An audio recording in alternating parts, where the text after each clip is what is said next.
bem? E dando continuidade ao curso de atualização em análises clínicas, módulo 3 de bioquímica, o tópico avaliação laboratorial do diabetes, a gente falou na aula anterior, no vídeo anterior, sobre classificação do diabetes, diagnóstico laboratorial do diabetes e do diabetes mellitus gestacional. E nesta aula, nesse vídeo, nós vamos falar sobre alguns outros marcadores glicêmicos. O laboratório ele dispõe de uma série de marcadores glicêmicos, que pode auxiliar não só no diagnóstico, no monitoramento do paciente com diabetes, e até o prognóstico, mas em algumas outras situações onde a glicemia ela está envolvida. Alguns marcadores, eles são baseados na glicose. Então, nós falamos na aula anterior, no vídeo anterior, sobre a glicemia em jejum, sobre o teste oral de tolerância à glicose e sobre a hemoglobina glicada. Além desses 3 testes, que são sim baseados na glicose, temos algumas outras ferramentas que são baseadas na glicose também. A glicemia média estimada, ela é uma fórmula matemática que transfere ou transforma o valor da hemoglobina glicada numa média glicêmica. Isso há alguns anos foi proposto e inclusive alguns laboratórios liberam essa média estimada ainda, mas ela não é fidedigna. Ela serve para informar, acho que mais o paciente até do que o médico, o quanto que aquela porcentagem de glicação da hemoglobina glicada significaria, estaria traduzido em glicemia média. Porque alguns pacientes, eles entendem melhor o valor da glicose do que da hemoglobina glicada. A gente vê que está sendo deixada de uso essa média glicêmica, que é uma fórmula matemática. Ainda nós temos um exame chamado de glicemia pós-prandial.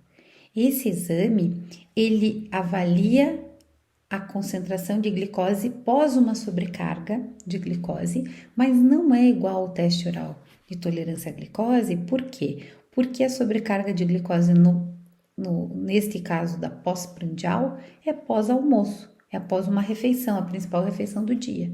Então, avalia-se a glicose 2 horas após o almoço, mas a gente não tem aqui uma sobrecarga de glicose controlada, é após o almoço daquela pessoa. Muito importante esse exame, a gente vai falar um pouquinho mais dele para frente.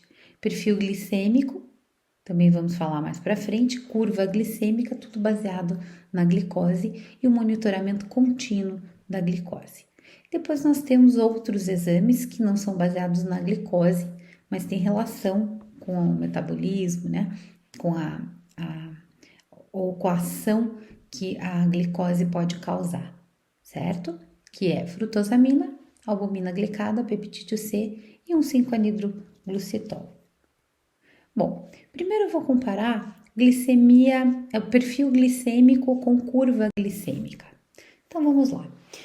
Primeiro, curva glicêmica é diferente de teste de sobrecarga, aquele que eu comentei com vocês, embora exista uma sobrecarga. Você vai, de fato, fazer com que o paciente ingira a mesma quantidade de glicose que ele ingere para fazer o teste de tolerância à glicose. A diferença aqui desta curva é que ele vai fazer a glicemia em jejum, que vai ser o primeiro ponto. Ele vai tomar aquele líquido, o mesmo líquido do teste de tolerância, porém agora as dosagens não vão ser feitas só dali 2 horas, como é feito no teste de tolerância oral de tolerância à glicose. Aqui as dosagens vão ser realizadas a cada 30 minutos, porque eu quero realmente traçar uma curva em relação à concentração de glicose pós-sobrecarga, certo? Pode ser uma curva de 5 pontos, pode ser uma curva de 6 pontos. Hoje o que se considera é a forma da curva. Percebam que aqui nesse gráfico, o penúltimo ponto foi até um pouco mais baixo do que o último, que está em torno aí de 60, vamos pensar 75, glicemia em jejum dele 75, subiu um pouco acima de 100, pós-sobrecarga, isso é normal, a insulina está funcionando aqui, a glicose tende a baixar, baixa bem, às vezes inclusive menos, tem um valor menor do que o último ponto, não pode trocar, é assim mesmo, porque aqui o glucagon começa a agir e normalizar essa concentração de glicose, certo? O formato da curva tem bastante importância. Ela pode ser monofásica, bifásica ou trifásica, certo? E o que as evidências mostram científicas? Que a curva que é monofásica, que tem um pico e uma queda, ela está mais associada com a resistência à insulina do que essa aqui, que é uma curva bifásica, né, que é mais normal, digamos assim. O perfil glicêmico é um teste que é diferente da curva e de todos os outros, porque na verdade o que o médico quer? Ele quer ver concentrações de glicemia ao longo de alguns momentos do dia do paciente, certo? Serve única e exclusivamente para o médico ajustar a dose do hipoglicemiante oral, para ele ajustar a alimentação, para ele ajustar as atividades físicas do paciente, né? Tentar minimizar grau de estresse. Então, ele quer ver ao longo do dia, de um dia normal do paciente, que vai manter tudo, dieta, os medicamentos.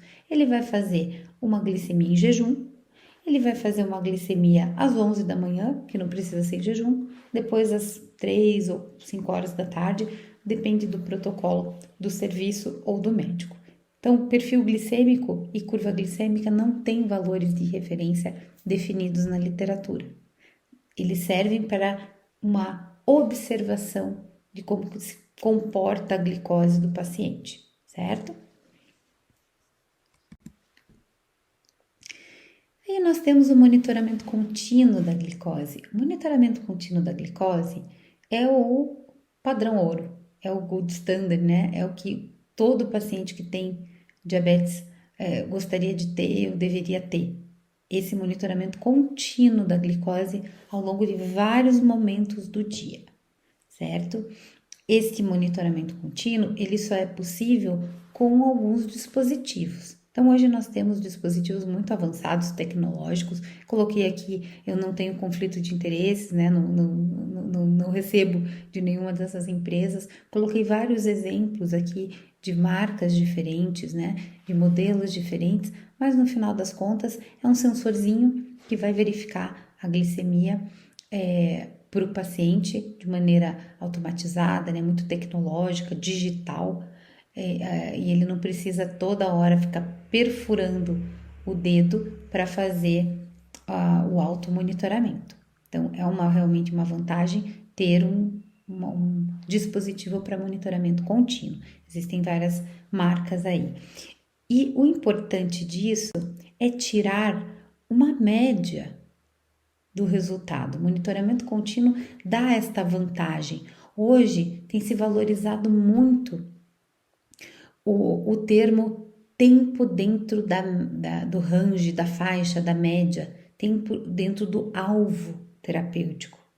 Qual seria o alvo terapêutico adequado? Se recomenda que um paciente com diabetes tenha valores entre 70 e 180 miligramas por decilitro de glicose, não oscilando muito, mas a gente só consegue observar isso com monitoramento contínuo. Notem que às vezes os programas, inclusive, te dão toda a estatística daquele dia, né? Quantas vezes você ficou acima dos 180, quantas vezes ficou abaixo dos 70, né? E quanto tempo, quantas vezes você atingiu o período médio, né? Aí a concentração média sugerida. Então, o tempo dentro do alvo é fundamental hoje nos acompanhamentos de pacientes com diabetes, mas só é possível com um monitoramento contínuo, né? Isso não é o laboratório que faz, mas é importante a gente entender, até porque eventualmente o paciente vai comparar com o resultado laboratorial. Outras dosagens que são consideradas marcadores glicêmicos, embora não estejam diretamente relacionadas com a glicemia, é a frutosamina e a albumina glicada, que são proteínas. A frutosamina, na verdade, é um nome genérico dado para todas as proteínas que glicam, Então, é um conjunto de proteínas glicadas. 80% é albumina, dessa frutosamina. Ele é então um marcador que a gente vai avaliar mais ou menos da mesma forma que avaliamos a hemoglobina glicada. Então, você vai avaliar e vai pensar que aquele resultado está sendo referente a um médio prazo de glicação. Já a albumina glicada, ele tem uma vida, a albumina tem uma vida aí de 15, 20 dias, né, uma vida plasmática, e a albumina glicada é igualzinha à hemoglobina glicada, é a glicação de uma proteína. Então, é o mesmo racional que a gente usa da hemoglobina glicada para cá. Existem vários métodos para se dosar a albumina glicada, a gente ainda não tem validação com desfechos clínicos bem definidos, com valores de referência bem estipulados, né? Temos, claro, o kit já disponível, mas ainda faltam algumas validações. Isso é uma desvantagem da albumina glicada. Também temos o exame, a dosagem de peptídeo C. O que é o peptídeo C? Se vocês observarem aqui nessa imagem, a gente tem uma molécula precursora da insulina, né? É um pré-hormônio, tá? A gente vê aqui. Vai sofrendo clivagens, vai perdendo peptídeo de sinal, a gente tem o pró-hormônio e uma etapa de clivagem adicional, você tem a perda, liberação, a clivagem de uma fração dessa proteína que é chamada de peptídeo C. Então, significa dizer que para cada molécula que eu produzo endógena de insulina, eu tenho a liberação equimolar de uma molécula de um peptídeo C. Para cada insulina que eu produzo, sai um peptídeo C, tá? Porque acontece essa clivagem. Isso acontece endogenamente. A insulina comercial, que é aplicada já no paciente, ela já é insulina madura, recombinante, né? Então, a gente não tem peptídeo C.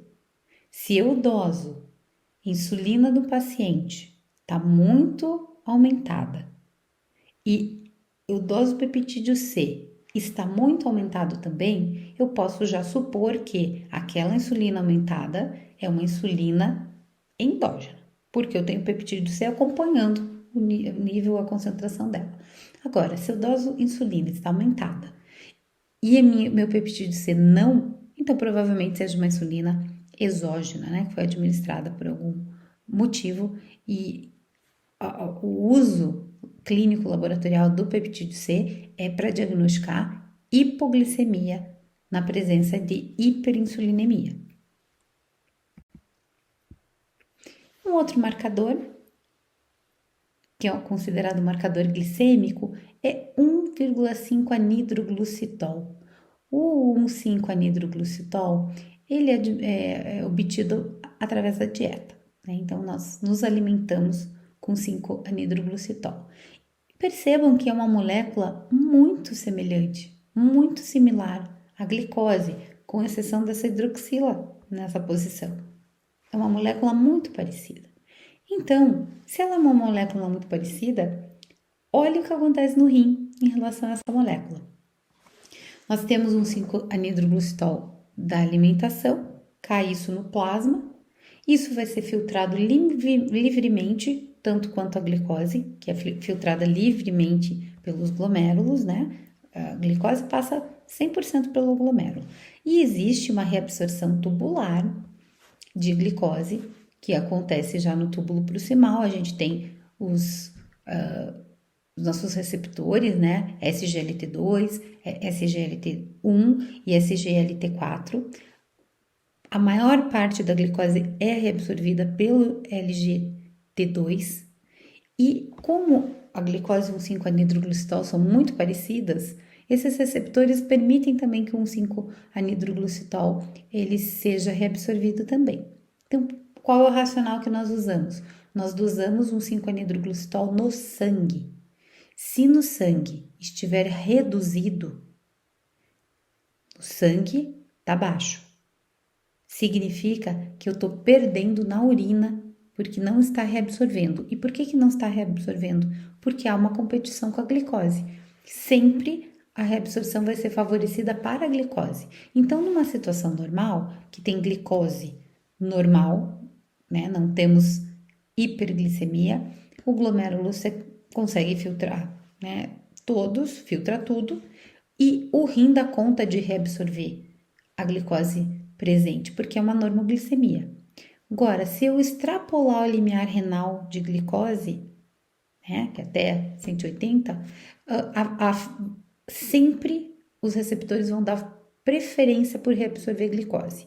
E aí a gente perde um 5-anidroglucitol na urina, quando dosa no sangue vai estar baixa.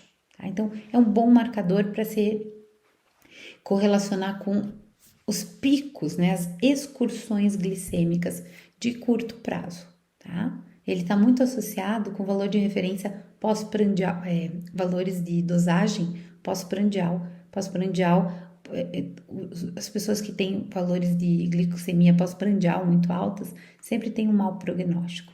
E um 5-anidroglucitol consegue fazer essa correlação bem boa com o pós-prandial também. Muito bem. Então, em resumo, nós falamos de alguns outros marcadores glicêmicos, mas os marcadores glicêmicos mais utilizados, né, são a glicemia em jejum, teste de sobrecarga e hemoglobina glicada. E nós temos esses outros marcadores que nesse gráfico mostra, né, a glicemia em jejum é o momento da coleta. Um 5-anidroglucitol é um marcador de curto prazo. A frutosamina e a albumina glicada de curto a médio prazo e a hemoglobina glicada é de médio prazo. Então, eu preciso saber o que exatamente eu quero verificar para saber fazer uma boa escolha em relação a marcadores glicêmicos. Então, nós finalizamos aqui o tópico avaliação laboratorial do diabetes do módulo 3 de Bioquímica Clínica do curso de atualização em análises clínicas do CFF. Eu te espero no próximo tópico.